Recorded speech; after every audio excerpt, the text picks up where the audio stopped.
오늘 같이 나누실 말씀은 구약성경 사사기 21장 13절부터 25절 말씀까지입니다. 구약성경 사사기 21장 13절부터 25절 말씀까지입니다. 우리 같이 한 목소리 읽겠습니다. 시작. 온 회중이 림몬 바위에 있는 베냐민 자손에게 사람을 보내어 평화를 공포하게 하였더니 그때 베냐민이 돌아온지라. 이에 이스라엘 사람이 야베스 길앗 여자들 중에서 살려둔 여자들을 그들에게 주었으나 아직도 부족하므로 백성들이 베냐민을 위하여 뉘우쳤으니 이는 여호와께서 이스라엘 지파들 중에 한 지파가 빠지게 하셨음이었더라.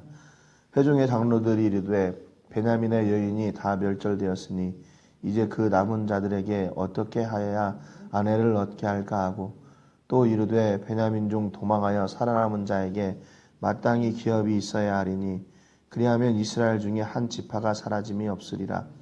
그러나 우리가 우리의 딸을 그들의 아내로 주지 못하리니 이는 이스라엘 자손이 맹세하여 이르기를 딸을 베냐민에게 아내로 주는 자는 저주를 받으리라 하였음이로다 아니라.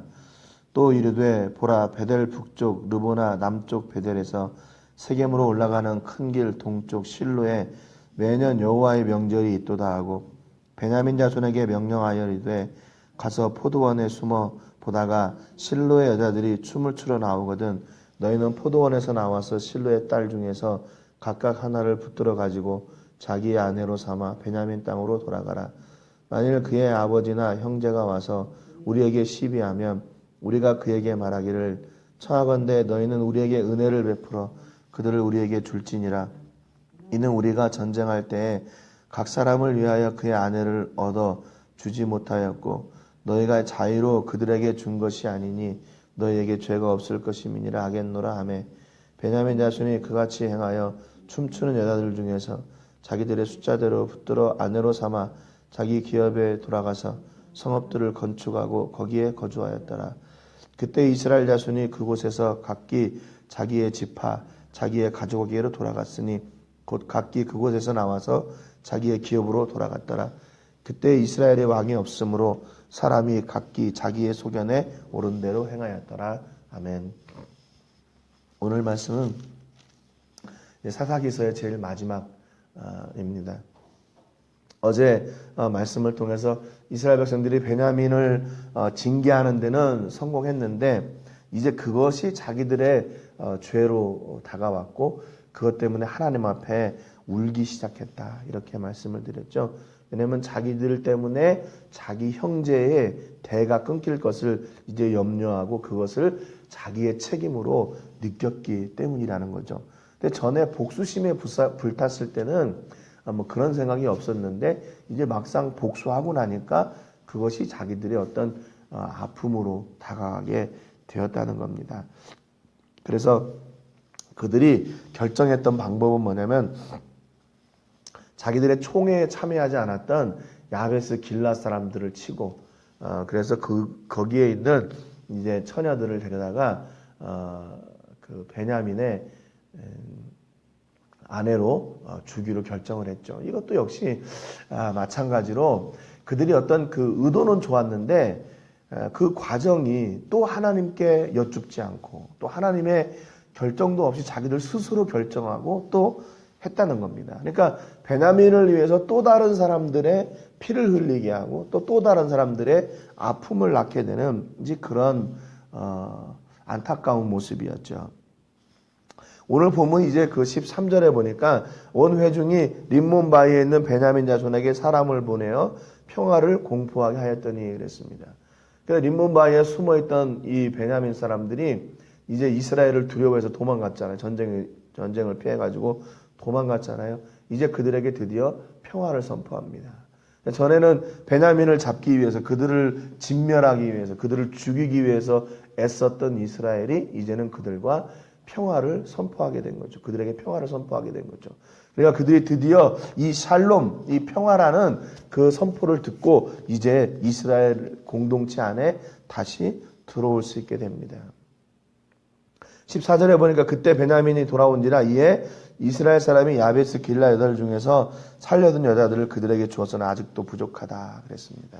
15절에 백성들이 베냐민을 위하여 뉘우쳤으니. 이제 이스라엘 백성들이 베냐민 때문에 그들이 하나님 앞에 회개하고 그들의 잘못을 이제 뉘우쳤습니다.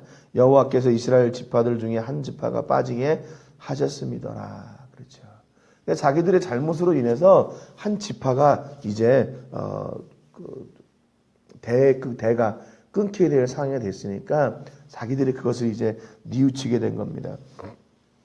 그래서 이제 16절에 보면 회중의 장로들이 이제 베냐민이 이렇게 대가 끊기게 되니까 아직도 모자라니까 이거를 어떻게 해야 되나. 그들이 계속 이것이 그들의 짐이 돼가지고 염려. 그러니까 본문에서 계속 반복되는 게 뭐냐면 베냐민이 대가 끊기게 되었다. 그들이 뭐 아내가 부족하다. 아직도 모자란다.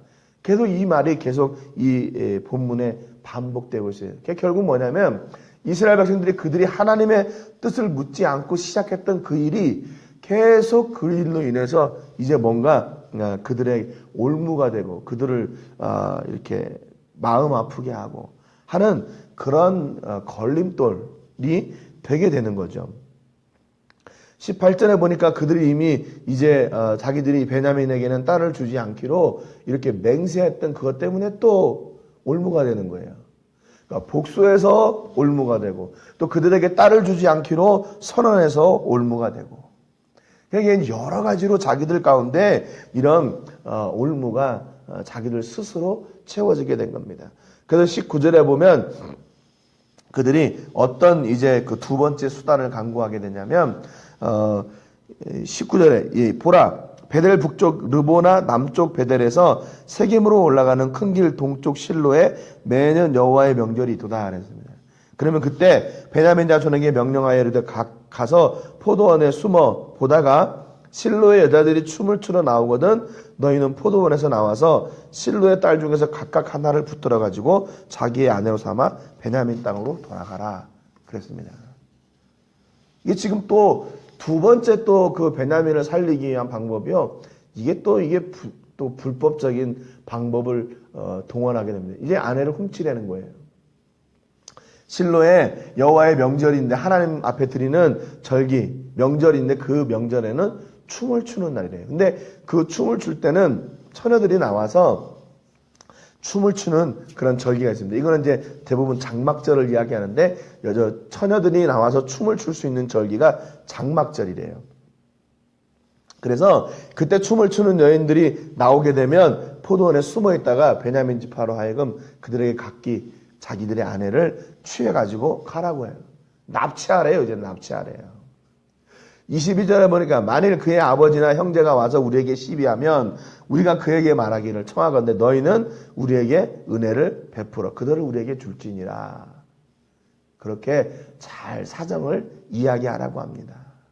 예. 이는 우리가 전쟁할 때에 각 사람을 위하여 그의 아내를 얻어주지 못하였고 너희가 자의로 그들에게 준 것이 아니니 너희에게 죄가 없을 것입니다. 왜냐하면 이스라엘 백성들이 함께 언약을 세웠잖아요. 베냐민에게는 딸들을 주지 않기로.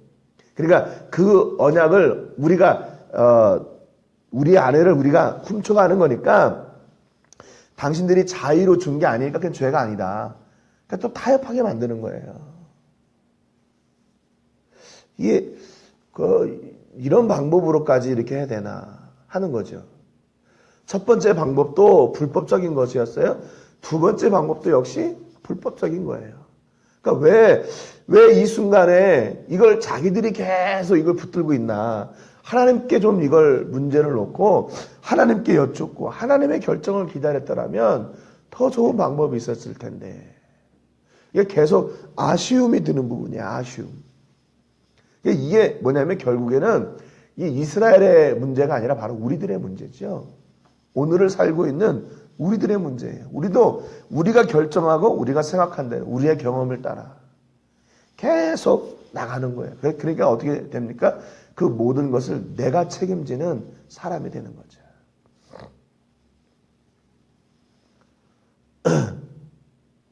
그리고 나서 23절에 보니까 베냐민 자손이 그같이 행하여 춤추는 여자들 중에서 자기들의 숫자대로 붙들어 아내로 삼아 자기 기업에 돌아가서 성읍을 건축하고 거기에 거주하더라. 여러분 여기 기업이 뭡니까? 기업. 하나님께서 이스라엘 백성들에게 처음에 가나안에 들어가서 각 땅을 주셨던 나누어 주셨던 그 기업을 이야기하는 거죠. 그러니까 다시 그 처음의 자리로 돌아갔다는 거예요. 다시 처음의 자리로. 베냐민이 다시 처음의 자리로 돌아가니까 24절에 그때 이스라엘이 그곳에서 각기 자기의 지파, 자기의 가족에게 돌아갔으니 곧 각기 그곳에서 나와서 자기의 기업으로 돌아갔더라.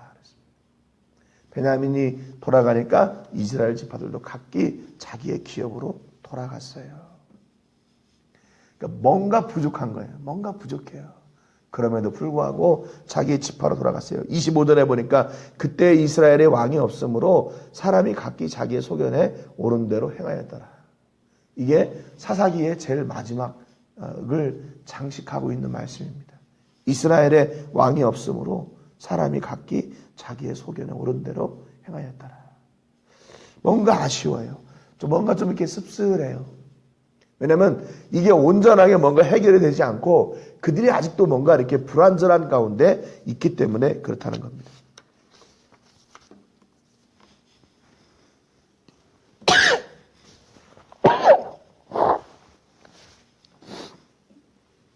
죄송합니다. 이게 사사기의 결론이에요. 사사기의 결론. 이스라엘의 왕이 없으니까 이스라엘이 자기의 소견에, 자기의 생각에 옳은 대로 행했고 자기의 경험을 따라 결정하고 살았다는 겁니다. 결국 무슨 말이에요?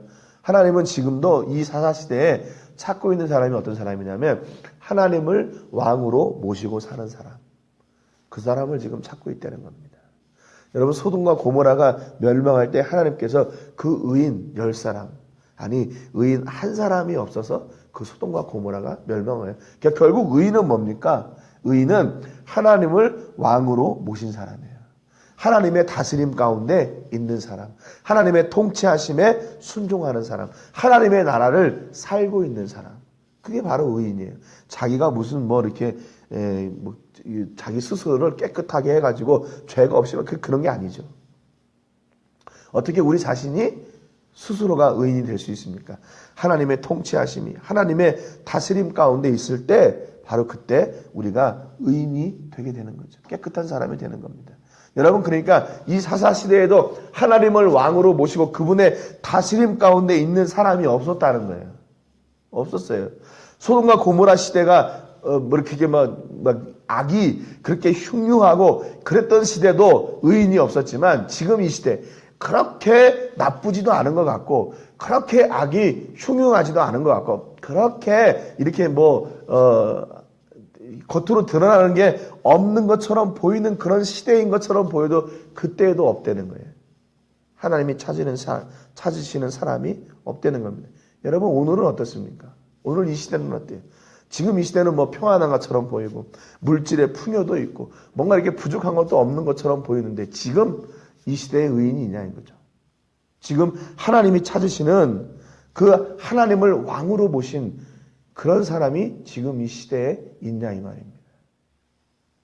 바라기는 오늘 이 시대에 하나님이 찾으시는 바로 그 사람, 하나님을 왕으로 모시고 사는 그 사람이 바로 여러분과 제가 되기를 주님의 이름으로 축복합니다.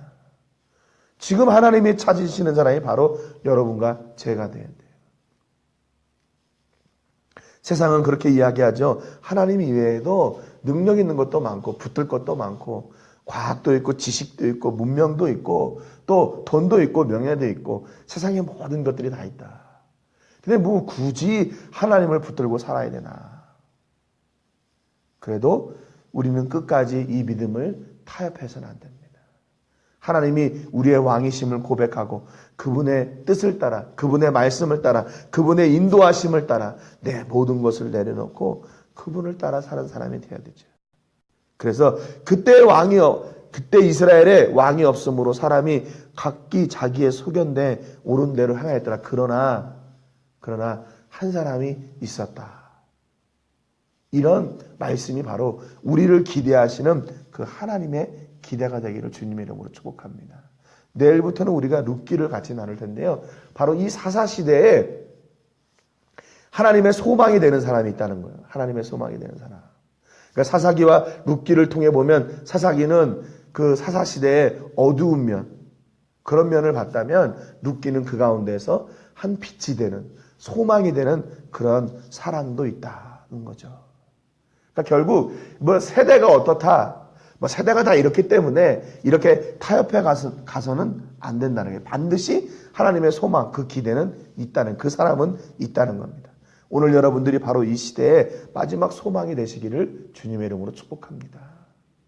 하나님을 오늘도 기대하고 하나님 말씀에 오늘도 집중하고, 뭐 작은 것이라 할지라도 하나님께 여쭙고 하나님이 인도하시는 그 길을 가시는, 그래서 하나님을 왕으로 모신 사람이 바로 여러분, 또 여러분을 통해서 하나님의 기대가, 또 하나님의 뜻이 선하게 이루어지는 놀라운 역사가 있기를 주님의 이름으로 축복합니다.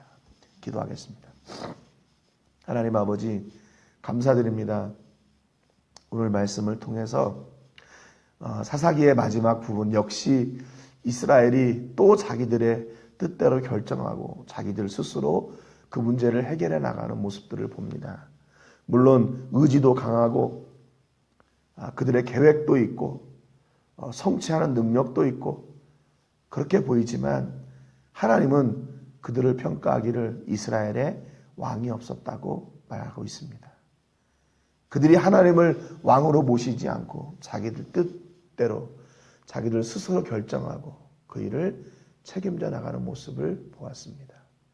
지금 하나님, 오늘 이 시대에 하나님이 찾으시는, 하나님을 왕으로 모신 그 마지막 소망이 바로 우리가 되게 하여 주시옵소서.